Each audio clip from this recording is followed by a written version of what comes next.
Welcome back to the North Star Takes podcast, your one-stop shop for Minnesota sports content and national sports news with Jacob Luberta and Bailey Palicki. You can find us here on YouTube, and you can also follow us on Instagram as well as Twitter. Today, we're going to be talking about the NBA Draft Lottery. We got a nice live reaction right after the fact, and we just found out that the Detroit Pistons have won the Cade Cunningham sweepstakes. They sure have. Or do you think they're going to go a different direction? No, you have to go Cade. They need a slam dunk. Yeah, they need a point guard. He's the pretty obvious number one overall pick, so they're going Cade for sure. I don't see them straying from that. No, I don't either. I think that would look really moronic if they did that. Yes. But the thing is that obviously they're going to not totally come out and say, oh, yeah, we're taking Cade before the draft actually happens. But I mean, yes, it's probably set in stone. Yeah, they're going to do their due diligence, but they know already who they're going with, I think. That's the only place Cade's going to visit. So yeah, that's exactly. just a done deal. But intriguing part is probably what happens after that. True. Once you get into like 2, 3, 4, 5, when there's a little bit more uncertainty as far as who you feel are the best players at those picks, and honestly evaluating team needs there. And for instance, it probably starts with the Rockets there too. You think Jalen Suggs, the Minnesota kid's in play, or do you think they're going to look elsewhere? Yeah, that'll be interesting because I don't think Suggs is like the consensus number 2 player in this draft. I think a lot of people have him there, but there's some other people that have other guys up there. Houston does have a point guard already. They have John Wall. I don't know, what they feel about him, long term. I don't think he's already in his 30s. He's looking a little slow already. So I don't think long term he's the answer. So they could pick Jalen Suggs to be their point guard of the future and lead them forward, but they could also pick a guy like that Jalen Green, who's a shooting guard, probably the best shooter in the draft class. They could also go Jonathan Kuminga, a power forward. So they're going to have options there. And then obviously Evan Mobley, too, if they want to take a true stud center. So they have options there, and it's going to be interesting. And I think it's also interesting having Cleveland picking third, because if Jalen Suggs is sitting there at 3, does Cleveland pick him after they've picked Colin Sexton and Darius Garland, both point guards, within the last 5 years in the lottery?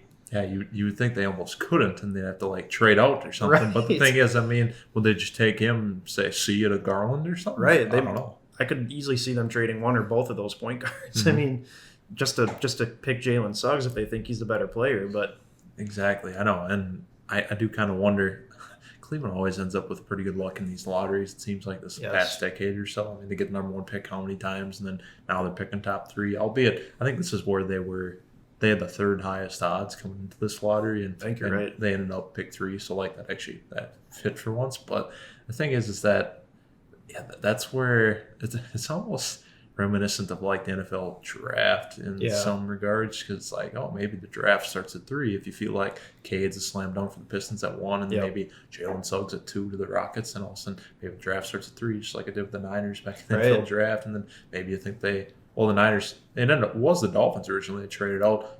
Maybe the Cavaliers do the same thing. Maybe they trade out to another team. Maybe, let's say the Warriors, they have draft ammunition with pick 7 and 14 here in the lottery. So do you think they maybe consider a move to get a marquee player that may be more NBA ready than any guy they could get even at 7 or especially 14? Yeah, it definitely could be possible. If it's a point guard, I kind of doubt it with Steph Curry being there, but maybe if they feel highly about that Jalen Green as a shooter, or Jonathan Kuminga bringing a bigger presence for them on the boards, it's possible.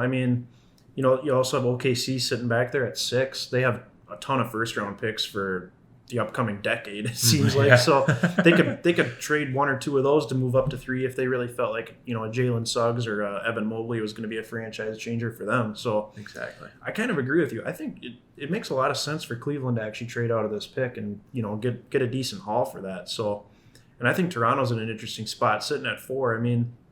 These guys were a playoff team a year ago. They obviously still have some talent with Pascal Siakam. They have Fred VanVleet. Gary Trent Jr. they traded for was a good, solid player. So they have some solid pieces, and they're going to be able to get a really good player at 4, I think. Yeah, you just feel like they're not too far off, especially in the Eastern Conference. It's usually pretty top-heavy. Yeah. I feel like they can get back in contention pretty quick, and maybe with a marquee player in this draft class, it just depends who they identify that they want. You could think a guard maybe would play alongside Kyle Lowry. Maybe you replace Kyle Lowry going forward. You never know. Yep. But I guess I'm kind of having trouble remembering what Kyle Lowry's contract situation looks like at this point, but I think he might have a year or 2 left on his deal yet. Okay, so that might be worth exploring too, depending on how the chips fall in the first few picks. Maybe a guy like Suggs, for instance, maybe he some all falls. And Right. then it's like he's just sitting there in your lap, and it's like, man, this is really hard to pass up. So that's going to be something worth exploring for them. For sure. So. And then, if they trade Kyle Lowry, it's like, well, where does he go? Do the Lakers make a run for him? One of these, heavyweight playoff teams would probably want to make a trade for him, I would imagine. Yeah, I would guess that too, just because he's got the championship pedigree, obviously winning that title with Kawhi and the Raptors here a couple years ago. So, I mean, that could start a domino effect, honestly, and that's the beauty of the draft too. It's teams rework their roster and then end up shipping out old guys that still have good value and ends up on a new team, and then just keeps going down the line until eventually you have a bunch of shuffled up rosters. But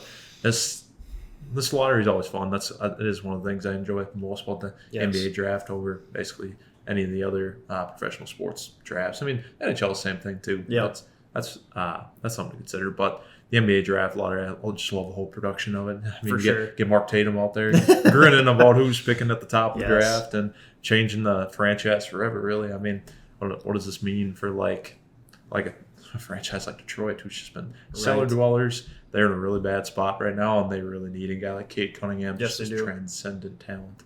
Which Detroit's obviously not a very good team, but this could be a good situation for Cade to just step in and be a superstar right away. I mean, who else on that team is going to take shots from him? Who else is going to dominate the ball? Absolutely nobody. Yeah. So it's already Cade Cunningham's team, so he can instantly come in and be a superstar in this league. He'd be an easy rookie of the year, honestly. With nobody around him, he'd score all the points. Yes. I mean, he'd make everything happen. I mean, granted, it probably would no matter what team he ended up on. He'd probably have a very strong possibility of winning that rookie of the year. But I guess we'll see how it goes. But for sure, I think it's really, I want to see how much the NBA really values Jalen Suggs after that huge season at Gonzaga. And it's just, I don't know, it feels like he should be too, but I guess, I don't know, it depends on what it's like in NBA scouting circles there. Right. But do you have any more reaction to this NBA draft or anything to add? Yeah, I mean, obviously, so the elephant in the room, the Timberwolves lost their pick. Golden State got it.